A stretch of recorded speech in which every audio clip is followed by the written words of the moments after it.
2 Chroniques, chapitre 30. Ézéchias envoya des messagers dans tout Israël et Juda, et il écrivit aussi des lettres à Éphraïm et à Manassé pour qu'ils viennent à la maison de l'Éternel à Jérusalem célébrer la Pâque en l'honneur de l'Éternel, le Dieu d'Israël.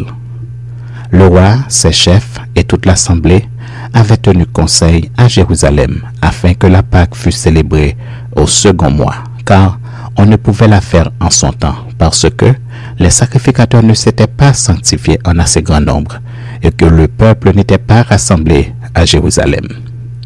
La chose ayant eu l'approbation du roi et de toute l'assemblée, ils décidèrent de faire une publication dans tout Israël, depuis Beersheba jusqu'à Dan, pour que l'on vînt à Jérusalem célébrer la Pâque en l'honneur de l'Éternel, le Dieu d'Israël, car elle n'était plus célébrée par la multitude comme il est écrit. Les coureurs allèrent avec les lettres du roi et de ses chefs dans tout Israël et Juda. Et d'après l'ordre du roi, ils dirent: Enfants d'Israël, revenez à l'Éternel, le Dieu d'Abraham, d'Isaac et d'Israël, afin qu'il revienne à vous, reste échappé de la main des rois d'Assyrie. Ne soyez pas comme vos pères et comme vos frères qui ont péché contre l'Éternel, le Dieu de leur père, et qu'il l'a livré à la désolation comme vous le voyez. Ne raidissez donc pas votre cou comme vos pères. Donnez la main à l'Éternel, venez à son sanctuaire qu'il a sanctifié pour toujours, et servez l'Éternel votre Dieu, pour que sa colère ardente se détourne de vous.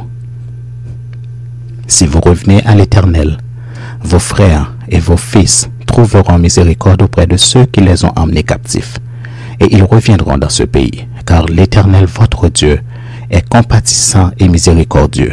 Il ne détournera pas sa face de vous si vous revenez à lui. Les coureurs allèrent ainsi de ville en ville, dans le pays d'Éphraïm et de Manassé, et jusqu'à Zabulon. Mais on se riait et l'on se moquait d'eux. Cependant, quelques hommes d'Azer, de Manassé et de Zabulon s'humilièrent et vinrent à Jérusalem.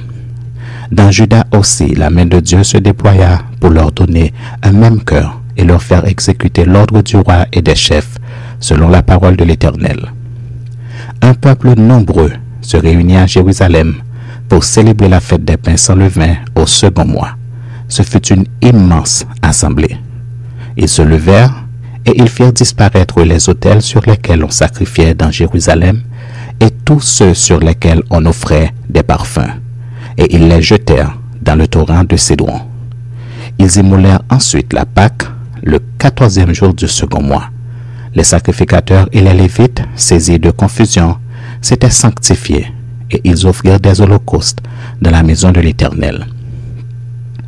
Ils occupaient leur place ordinaire conformément à la loi de Moïse, homme de Dieu, et les sacrificateurs répandaient le sang qu'ils recevaient de la main des Lévites. Comme il y avait dans l'assemblée beaucoup de gens qui ne s'étaient pas sanctifiés, les Lévites se chargèrent d'immoler les victimes de la Pâque pour tous ceux qui n'étaient pas purs, afin de les consacrer à l'Éternel. Car une grande partie du peuple, beaucoup de ceux d'Éphraïm, de Manassé, d'Issachar et de Zabulon, ne s'étaient pas purifiés, et ils mangèrent la Pâque sans se conformer à ce qui est écrit. Mais Ézéchias pria pour eux en disant: Veuille l'Éternel qui est bon pardonner à tous ceux qui ont appliqué leur cœur à chercher Dieu, l'Éternel, le Dieu de leur père, quoiqu'ils n'aient pas pratiqué cette purification. L'Éternel exauça Ézéchias et il pardonna au peuple. Ainsi, les enfants d'Israël qui se trouvèrent à Jérusalem célébrèrent la fête des pains sans levain pendant 7 jours avec une grande joie. Et chaque jour, les Lévites et les sacrificateurs louaient l'Éternel avec les instruments qui retentissaient en son honneur. Ézéchias parla au cœur de tous les Lévites, qui montraient une grande intelligence pour le service de l'Éternel. Ils mangèrent les victimes pendant 7 jours, offrant des sacrifices d'action de grâce et louant l'Éternel, le Dieu de leur père. Toute l'assemblée fut d'avis de célébrer 7 autres jours, et ils célébrèrent joyeusement ces 7 jours, car Ézéchias, roi de Juda, avait donné à l'assemblée 1000 taureaux et 7000 brebis, et les chefs lui donnèrent 1000 taureaux et 10 000 brebis, et les sacrificateurs en grand nombre s'étaient sanctifiés. toute l'assemblée de Juda, et les sacrificateurs, et les Lévites, et tout le peuple venu d'Israël, et les étrangers venus du pays d'Israël, ou établis en Juda, se livrèrent à la joie. Il y eut à Jérusalem de grandes réjouissances, et depuis le temps de Salomon, fils de David, roi d'Israël, rien de semblable n'avait eu lieu dans Jérusalem. Les sacrificateurs et les Lévites se levèrent et bénirent le peuple, et leur voix fut entendue, et leur prière parvint jusqu'aux cieux, jusqu'à la sainte demeure de l'Éternel.